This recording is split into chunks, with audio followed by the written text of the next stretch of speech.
Hello and welcome to my channel Ancient Vedic Astrology. I am your astro friend ज्योतिष गुरुश्री इंद्रजीत। दोस्तों, पिछले कुछ videos में मैंने नाड़ी एस्ट्रोलॉजी के ऊपर वीडियोस बनाए हैं। उसमें मैंने डिफरेंट कॉम्बिनेशन ऑफ प्लैनेट्स और उसके रिजल्ट्स आप लोगों के सामने रखा है। आज हम लोग डिस्कस करेंगे एडुकेशनल प्रॉब्लम। बहुत सारे एग्जाम्स आ रहे हैं, कॉम्पिटिटिव एग्जाम्स, बोर्ड एग्जाम्स के बाद और भी बहुत सारे एग्जाम्स आ रहे हैं। तो बहुत लोगों का ये प्रश्न है कि कहीं उनके एजुकेशनल करियर में कोई प्रॉब्लम है या नहीं। वो किस तरीके से पता चलेगा कि उनके एजुकेशनल करियर में बहुत बड़ा कोई प्रॉब्लम है या छोटा मोटा प्रॉब्लम है। एजुकेशन एक बहुत बड़ा टॉपिक है, बहुत बड़ा सब्जेक्ट है। उसमें हर एक लोगों का किस टाइप का एजुकेशन होगा। आज इतने सारे सब्जेक्ट्स हैं, एजुकेशन में बहुत सारे वैरायटीज है। तो सटीक बताना कि किसका एजुकेशन किस ब्रांच पे होगा, कैसे होगा, ये उतना आसान नहीं है। सबसे पहले इस चार्ट को देख लीजिए। ये एक ईस्ट इंडियन स्टाइल का चार्ट है। मेष, वृषभ, मिथुन ऐसे एंटी क्लॉकवाइज जा रहे हैं। तो मेष वृषभ राशि में राहु है, मिथुन कर्क, ये सिंह राशि में लियो साइन में चंद्रमा है, यानी इस आदमी का सिंह राशि है। मंगल इसका कन्या राशि में है। तुला राशि में सैटर्न और वेनस, शनि और शुक्र है। केतु वृश्चिक राशि में है। बृहस्पति, रवि और बुध तीनों आपके धनु राशि में है। Jupiter, sun, Mercury. Mercury R यानी रेट्रोगेट है, बकरी है। रेट्रोगेट प्लैनेट नाड़ी एस्ट्रोलॉजी में, भृगु नाड़ी एस्ट्रोलॉजी के हिसाब से जब कोई प्लैनेट रेट्रोगेट होता है तो उसको माना जाता है कि वो अपने प्रीवियस साइन, पिछले वाले घर में भी मौजूद है। उसका 50 से 60% इफेक्ट अपने पिछले वाले घर में भी होता है। वो इधर आने की कोशिश कर रहा है। नॉर्मली ये जो ईस्ट इंडियन स्टाइल है, इसमें सारे प्लैनेट एंटी क्लॉकवाइज मूव करते हैं, राहु केतु क्लॉकवाइज मूव करते हैं। तो ये इस बेसिक स्टाइल में देखिए, इस बेसिक स्टाइल में बुध हमारा एडुकेशनल प्लैनेट है, कारक ऑफ एडुकेशन है, शिक्षा का कारक है। भृगु नाड़ी एस्ट्रोलॉजी में या किसी भी जगह में बुध वैदिक एस्ट्रोलॉजी में शिक्षा का कारक है, एडुकेशन का कारक। तो वही बुध रवि के साथ है, जुपिटर के साथ है। तो एक चीज यहां पे समझने की जरूरत है, प्लैनेट्स की डिग्री। यहां पे बुध आपके 10 डिग्री में है, बुध यहां पे 10 डिग्री में है और रवि 2 डिग्री में है। तो बुध अगर 10 डिग्री में है, रवि 2 डिग्री में है, तो बुध का इफेक्ट रवि पर जा रहा है। तो आदमी अपने शिक्षा के जरिए, शिक्षा रवि के ऊपर जा रहा है। रवि क्या है? फादर है, ऑथोरिटी है, नेम एंड फेम है। तो शिक्षा का इफेक्ट सन के ऊपर जा रहा है। इसका मतलब है शिक्षा से आदमी अपने शिक्षा से पावर, ऑथोरिटी, पोजीशन, ये सब कुछ हासिल करने की कोशिश करेगा, या कुछ ना कुछ समाज में उसका एक पोजीशन हो ड्यू टू सम एडुकेशन। वो एक एडुकेटेड आदमी बनकर जिए, ऐसा उसका नेचर है। लेकिन अगर रवि का डिग्री बुध से ज्यादा हो जाए तो सम्मान सबसे ज्यादा इंपॉर्टेंट हो जाता है। सन की डिग्री अगर बुध से ज्यादा है ऐसे कॉम्बिनेशन में, तो आदमी अपने एडुकेशन के कारण समाज में फेमस होना चाहता है। ऐसे बहुत स्टूडेंट्स होते हैं जो अपने बोर्ड एग्जाम में टॉपर बनना चाहते हैं। स्कूल के एग्जाम में बहुत सारे लड़के एकदम फर्स्ट बॉय बनना चाहते हैं, या तो 1, 2, 3 पोजीशन, टॉप पोजीशन में रहना चाहते हैं। कॉम्पिटिटिव एग्जाम में, चाहे वो IIT हो जाए, मेडिकल का नीट हो जाए, कोई भी ऐसे एग्जाम में कुछ ऐसा अनोखा रिजल्ट वो लोग चाहते हैं कि उनके नाम अखबारों में निकल जाए, सोशल मीडिया में उनके लिए चर्चा हो, डिबेट हो कि कौन कितना मार्क्स लेके आ रहा है, यानी वो नेम एंड फेम चाहते हैं। तो उस केस में सन की डिग्री बुध से ज्यादा होगी। फेमस बनना ही सबसे ज्यादा टारगेट है एडुकेशन के लिए। तो सन की डिग्री अगर बुध से ज्यादा है ऐसे कॉम्बिनेशन में, तो नेम एंड फेम चाहिए शिक्षा के जरिए। और अगर बुध की डिग्री ज्यादा है तो शिक्षित बनकर जीना है और समाज में अपना एक पोजीशन चाहिए उनको। अब इसमें इस चार्ट में जुपिटर की डिग्री सबसे कम है, 0 डिग्री के आसपास है जुपिटर। तो जुपिटर यानी गुरु, मर्यादा, डिग्निटी, वो सबसे कम डिग्री में है, यानी उसके ऊपर ये सारा इफेक्ट जा रहा है। तो वो ये जिसकी भी चार्ट है वो अपने शिक्षा, अपने पोजीशन, इन सब के लिए अपने सोसाइटी में एक मर्यादा चाहता है। वो चाहता है कि अपने एडुकेशन के लिए उसको थोड़ा सा रिस्पेक्ट मिले, क्योंकि उसके फैमिली बैकग्राउंड ऐसे कुछ हो सकते हैं जहां पे बहुत ज्यादा शिक्षित लोग ना हो। तो शिक्षा बहुत इंपॉर्टेंट मायने रखता है। अब इस चार्ट में देखिए जो हम लोग डिस्कस करने की कोशिश करेंगे वो है problems in education, impediments in education. Budh यहाँ पे रेट्रोग्रेड है, इसका क्या मतलब है? बुध अपने पिछले घर में भी मौजूद है, तो बुध जैसे अपने पिछले घर में आने की कोशिश करेगा तो उसको क्या फेस करेगा? वो केतु को फेस करेगा। केतु जहां पर भी होता है ब्रेक होता है, ब्रेक या ऑब्स्टेकल्स होता है। किस टाइप के एडुकेशन में केतु प्रॉब्लम पैदा नहीं करता है? वो है लॉ एडुकेशन। कोई अगर लॉयर बनने की या लॉ की पढ़ाई करने की कोशिश करता है, केतु ब्रेक नहीं देता है। कोई मेडिसिन लेके पढ़ने की कोशिश करता है, डॉक्टरी या मेडिसिन वगैरह सर्जरी ये सब पढ़ने की कोशिश करता है, कोई एस्ट्रोलॉजर बनने की कोशिश करता है, तो इन सब एडुकेशन में केतु ब्रेक नहीं होता है। बाकी किसी भी नॉर्मल एडुकेशन में, स्कूल कॉलेज की एडुकेशन हो, कॉम्पिटिटिव एग्जाम हो, ऐसे किसी भी एग्जाम में केतु ब्रेक दे देगा। तो बुध जैसे ही यहाँ पे रेट्रोगेट है तो पीछे आने की कोशिश करेगा, केतु को फेस करेगा। केतु किसके घर में है? मंगल के घर में है, वृश्चिक राशि। ये वृश्चिक राशि है, धनु है। तो बुध जैसे ही पीछे आएगा, वृश्चिक राशि जो बुध के लिए फ्रेंडली नहीं है। बुध का सबसे बड़ा प्रॉब्लम मंगल से ही है। तो बुध जैसे ही पीछे आने की कोशिश करेगा, वृश्चिक राशि में पावरफुल केतु मिलेगा तो ब्रेक मिल जाएगा उसको, एडुकेशन में ब्रेक। अब गौर से देखने वाली बात यह है, जिसके घर में वो आ रहा है मंगल, वृश्चिक राशि, वो मंगल यहां पे बैठा है, मार्स, ये कन्या राशि है। तो कन्या राशि में मंगल बैठा है और बुध रेट्रोगेट होने के कारण इधर आ रहा है वृश्चिक राशि में। तो बुध और मंगल में क्या हो जाएगा? एक्सचेंज जैसा हो गया, एक दूसरे के घर में जैसे एक्सचेंज कर रहे हैं, जैसे एक्चुअली में नहीं, जैसे एक्सचेंज कर रहे हैं। इसका क्या मतलब है? इसका मतलब है बुध अपने सबसे बड़ा एनिमी के साथ एक्सचेंज कर रहा है। बुध का सबसे बड़ा एनिमी मंगल ही है। तो इस आदमी को अपने एजुकेशनल करियर में शुरुआत से प्रॉब्लम मिलेगा, स्टार्टिंग से प्रॉब्लम मिलेगा। बुध रेट्रोगेट होकर केतु पर आ रहा है, स्टार्टिंग में प्रॉब्लम। बुध के नेक्स्ट हाउस में कोई प्लैनेट नहीं है, बुध के नेक्स्ट हाउस में कोई भी प्लैनेट नहीं है, यानी कोई सपोर्ट नहीं है बुध के सेकंड पोजीशन से।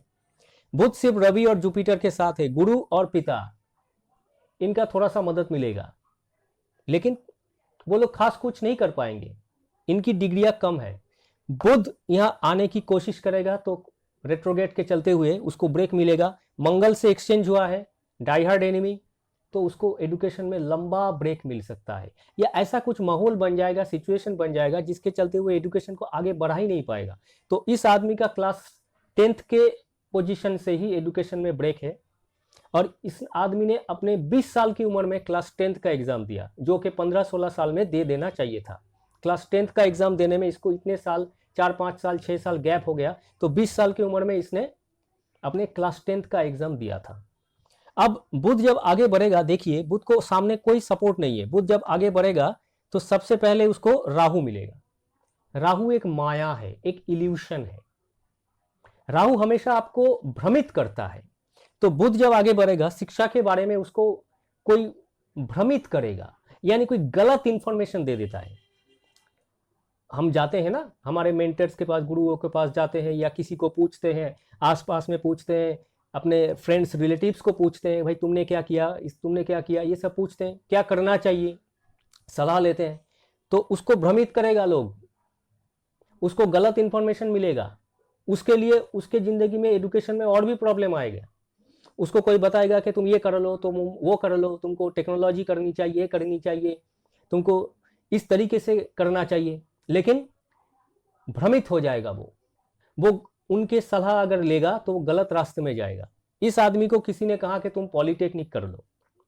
अब देखिए टेक्नोलॉजी तो आ रहा है, टेक्नोलॉजी इसलिए आ रहा है कि बुध का एनिमी है मंगल, लेकिन मंगल एक टेक्निकल प्लैनेट है, टेक्नोलॉजी है। तो टेक्निकल प्लैनेट के साथ एक्सचेंज हो रहा है, बुध जब बकरी हो रहा है तो टेक्निकल टच मिल रहा है शिक्षा में, तो टेक्निकल टच उसके अंदर है, तो इसीलिए इस आदमी ने पॉलिटेक्निक किया है। लेकिन पॉलिटेक्निक करने के बाद उसको किसी ने बताया कि तुम बीटेक भी कर लो, पॉलिटेक्निक को बीटेक में कन्वर्ट करो। तो उसको बीटेक में कन्वर्ट करने के लिए इसने बहुत सारा पैसे का खर्चा कर लिया, उधार ले लिया मार्केट से। लेकिन आखिर में हुआ क्या, बीटेक में जैसे ही इसने एडमिशन लिया, कुछ दिन क्लासेस करने के बाद, चालू करने के बाद, हो जाने के बाद इसको लगा कि ये मुझसे नहीं होगा, मैं इसको कंटिन्यू नहीं कर पाऊंगा, तो उसने छोड़ दिया। पैसा भी बर्बाद हुआ, समय भी बर्बाद हुआ, लोगों से सलाह लेकर उसने गलत सिद्धांत ले लिया। तो इस चार्ट में शिक्षा को लेके बहुत बड़ा प्रॉब्लम। जब भी बुध के सामने मंगल हो, बुध मंगल के साथ हो, या बुध के पिछले घर में मंगल हो, तो कुछ ना कुछ एजुकेशन में प्रॉब्लम हो ही सकती है। लेकिन अगर बुध का कोई फ्रेंड्स भी आगे पीछे मिल जाए, बुध का फ्रेंड्स यानी रवि मिल जाए, साथ वो लोग है लेकिन बुध उसको छोड़ के भाग रहा है ना, बुध रेट्रोगेट है, इसका मतलब बुध इन लोगों को, सन और जुपिटर को छोड़ के भाग रहा है, पीछे जा रहा है, केतु के पास, ऑब्स्टेकल के पास जा रहा है। तो खुद ही अपने एजुकेशन के प्रॉब्लम के लिए जिम्मेदार है। तो इसीलिए चार्ट देख के समझना पड़ेगा किसके कारण प्रॉब्लम, किसके कारण हो रहा है, इसके खुद के ही गलत डिसीजन के कारण हो रहा है। आइए और एक प्लैनेट्स के पोजीशन देख लेते हैं। अब इस कुंडली में देखिए, ये एक प्लैनेटरी कॉम्बिनेशन है। मैंने सारे प्लैनेट्स यहाँ पे दिखाए नहीं है, इंपॉर्टेंट नहीं है इसलिए। यहाँ पे ये मेष वृषभ राशि में मंगल है, मिथुन राशि, मेष वृषभ मिथुन राशि में बुध है रवि के साथ। कर्क राशि ये कैंसर साइन है, यहाँ पे राहु है और शुक्र है। कर्क के बाद ये लियो है, यहाँ पे सिंह राशि में चंद्रमा है, कन्या राशि में शनि है। ये कुछ प्लैनेट्स के पोजीशन है। इसकी एजुकेशन में यहाँ पे सन जो है, यहाँ पे सन 25 डिग्री में है, सन यहाँ पे 25 डिग्री में है और बुध यहाँ पे 7 डिग्री में है। तो बुध का डिग्री कम है, रवि का डिग्री ज्यादा है। इसका मतलब रवि हावी होगा बुध के ऊपर। अब रवि जब बुध के ऊपर हावी होता है, गौर से देखिए, बुध एजुकेशन है, रवि ऑथोरिटी है, पावर है, पोजीशन है, नेम एंड फेम है। तो नेम एंड फेम जैसे बुध के ऊपर हावी हो रहा है, तो ये आदमी एजुकेशन कुछ ऐसा हासिल करने की कोशिश करेगा जिसके कारण उसको नेम एंड फेम मिले, वो फेमस बन जाए, उसको अपने स्कूल में, अपने कॉलेज में हर कोई पहचाने कि भाई देखो ये नंबर 1 बॉय है, ये फर्स्ट बॉय है, ये टॉपर है। वो ऐसा शिक्षा पाने की कोशिश करेगा या ऐसा कुछ करने की कोशिश करेगा। ये भी एक टाइप का प्रॉब्लम है, क्योंकि इंसान अपने समय के चलते हुए दशा अंतरा, आसपास माहौल, सब कुछ हमेशा हेल्पफुल नहीं रहते हैं, सारे चीज़ परमिसिबल नहीं होते हैं ज़िंदगी में।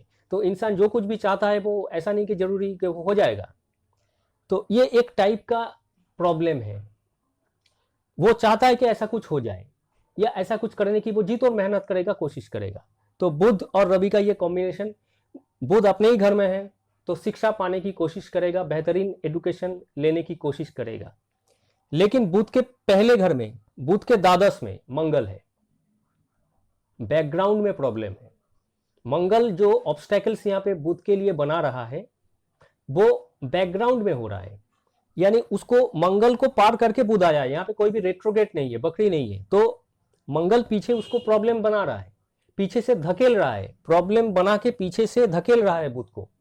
यानी ऐसा हो सकता है कि फैमिली के जो बैकग्राउंड है, फ्रेंड्स रिलेटिव्स का जो माहौल है वो हेल्पफुल ना हो उनके शिक्षा के लिए, उनसे या तो कोई सपोर्ट नहीं मिलता, कभी कभी पैसों की प्रॉब्लम हो जाती है। तो ऐसे जो प्रॉब्लम होते हैं वो मंगल पैदा कर रहा है इसके शिक्षा में, एजुकेशन में। जब बुध आगे बढ़ेगा तो उसको राहु मिलेगा। ये कर्क कैंसर साइन है, यहाँ पे राहु है शुक्र के साथ। शुक्र बुध का फ्रेंड है, लेकिन राहु इल्यूशन है, माया है। फिर से माया यानी भ्रमित कर देने वाला। जैसे बुध का सेकंड हाउस में यहाँ पे राहु है, सबसे बड़ी बात, बुध से सेकंड में राहु है, राहु बहुत करीब है उसके। तो एकदम से बचपन से ही शिक्षा को लेके उसके मन में कोई माया है, कोई भ्रमित आइडिया है। ये जिसकी भी चार्ट हम देख रहे हैं, इसको बचपन से अपने शिक्षा को लेके कुछ ऐसी आइडिया थी कि वो अपने शिक्षा में कुछ ऐसा कर जाएगा, अपने एजुकेशन में, अपने कॉम्पिटिटिव एजुकेशन में कुछ ऐसा कर जाएगा जिससे वो फेमस बन जाए और वो शिक्षा उसको एकदम से समाज के टॉप लेवल पे लेके जाए। इसमें कोई गलती नहीं है, इसमें कोई प्रॉब्लम नहीं है, ऐसा लोग चाहते हैं, चाहना कोई गलत नहीं है। लेकिन शिक्षा पाना इसके लिए इंपॉर्टेंट नहीं है, नहीं था। इसका जिंदगी का मकसद था शिक्षा मुझे समाज में एक रुतबा लेके आए, मेरे लिए एक पोजीशन लेके आए। ये गलत है। एजुकेशन सीखने के लिए इंपॉर्टेंट नहीं था इसके लिए। कुछ सीखे, हम पढ़ाई लिखाई में कुछ आगे बढ़े, वो इम्पोर्टेंट नहीं था। पढ़ना लिखना इसलिए है कि मुझे समाज में, सोसाइटी में एक पोजीशन चाहिए, स्टेटस चाहिए, वो गलत है। और राहु ये इल्यूशन और माया इसके लिए पैदा कर रहा है, तो इसको पहले ही ब्रेक मिलेगा।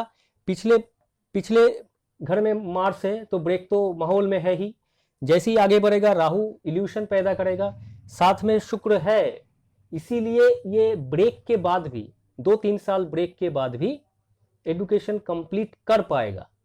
अगर यहाँ पे शुक्र ना होता कैंसर साइन में, बुध के 2nd हाउस में, तो बहुत लंबा ब्रेक मिल जाता, क्योंकि इस घर के आगे, कर्क राशि से आगे यहाँ पे कैंसर का शत्रु है, और भी प्रॉब्लम हो जाती। तो शुक्र पहले मिल जाएगा उसको, बुध जब आगे बढ़ेगा तो एडुकेशन ये कंप्लीट करेगा 2-3 साल ब्रेक लेने के बाद, और इसके आगे तो कोई सपोर्ट है ही नहीं। तो इस आदमी को अपने शिक्षा में ब्रेक मिला, एडुकेशन को, कॉम्पिटिटिव एडुकेशन में इसको बहुत ज़्यादा मुश्किलें उठानी पड़ी अपनी मन मुताबिक रैंक ले आने के लिए। आजकल के ज़माने में आप लोग जानते हैं कि जेई मेन, आईआईटी वगैरह, इंजीनियरिंग के एग्ज़ाम या मेडिकल के जो भी एग्ज़ाम होते हैं वो हाईली कॉम्पिटिटिव एग्ज़ाम होते हैं, जिसमें मन मुताबिक रैंक लेके आना, स्कोर करना इतना आसान बात नहीं है। तो ऐसे प्लानिटरी कॉम्बिनेशन में आपको सपोर्ट चाहिए, प्लैनेट से सपोर्ट चाहिए। बुध हमारी शिक्षा है, तो शिक्षा में ब्रेक मिलेगा या शिक्षा मन मुताबिक होगी, प्लैनेट्स के कॉम्बिनेशन आपको बता देंगे कि शिक्षा आपकी किस टाइप की होगी। अब इसमें देखिए बुध किस टाइप का एडुकेशन होगा वो भी देखना है। बुध के पिछले घर में मंगल है, टेक्निकल कोई टच, इंजीनियरिंग हो सकता है, टेक्निकल हो सकता है, बैकग्राउंड में कुछ टेक्नोलॉजी घूम रहा है। साथ में सन है, बुध अपने ही घर में है, बुध अपने घर में है तो पढ़ने की इच्छा ज़्यादा है। बुध के नेक्स्ट हाउस में राहु है। अब राहु क्या है? राहु भी एक माया है, इल्यूशन है। राहु मॉडर्न टेक्नोलॉजी है। साथ में शुक्र है जो इसको रिफाइंड कर रहा है, तो सॉफ्टवेयर हो सकता है, डिजाइन ओरिएंटेड कुछ हो सकता है, तो इंजीनियरिंग या सॉफ्टवेयर जैसा कोई एडुकेशन इसका होना चाहिए जैसे बुध आगे बढ़ेगा। लेकिन इसमें बहुत ज़्यादा ब्रेक होने की चांसेस है, एडुकेशन में बहुत स्ट्रगल करने पड़ेगी, एडुकेशनल करियर में प्रॉब्लम है। और एक इंपॉर्टेंट चीज़ देखिए, बुध और रवि का ये जो कॉम्बिनेशन है, उसके एक साइड में राहु है शुक्र के साथ और एक साइड में मंगल है। और हम लोग जानते हैं कि राहु क्लॉकवाइज मूव करता है, तो राहु जैसे ही यहाँ पे है तो राहु क्लॉकवाइज इधर जाने की कोशिश करेगा, और मंगल अब इधर है, मंगल तो क्लॉकवाइज नहीं जाता है, वो एंटी क्लॉकवाइज आने की कोशिश करेगा, तो मंगल इधर को आएगा। तो ऐसा हो जाए ना कि दो प्लैनेट ऐसे, राहु और मंगल दोनों के बीच बुध का पोजीशन है, तो ऐसे कैंची की तरह, देखिए कैंची ऐसे, ये इधर जा रहा है, राहु इधर जा रहा है, मंगल इधर है, कैंची जैसा, सीजर्स जैसा, जैसे काट दिया, कैंची जैसे काट देता है बुध को, पाप करतारी जैसे सिचुएशन बना दिया, कैंची से काट दिया, तो बुध का जो इफेक्ट है उसको जैसे काट दिया। ये काफी खतरनाक है एडुकेशन के लिए। बहुत लंबा भी ब्रेक मिल सकता था, लेकिन बुध अपने घर में है, मिथुन राशि में, इसीलिए थोड़ा सा हेल्प इसको मिल रहा है, और उसके सेकंड में फ्रेंड शुक्र है, इसीलिए शिक्षा कंप्लीट होगी, नहीं तो कंप्लीट करना ही मुश्किल हो जाता। तो ये दो एग्जाम्पल चार्ट के जरिए हम लोगों ने समझाने की कोशिश की आप लोगों को कि एडुकेशन में ब्रेक कब मिलता है, किस टाइप का एडुकेशन हो सकता है, कब ब्रेक मिलेगा, ये पूरा चीज़ आप लोग देखिए। आपको कोई प्रश्न है तो आप कमेंट बॉक्स में जाके कमेंट कर सकते हैं। वीडियो अगर अच्छा लगा एक लाइक जरूर दीजिएगा दोस्तों। सारे स्टूडेंट्स को कहेंगे अच्छे से पढ़े, कोई प्रॉब्लम है तो ज़रूर कमेंट करके बताएं। तो फिर मिलेंगे एक नए वीडियो में कुछ नए जानकारी के साथ, तब तक के लिए धन्यवाद।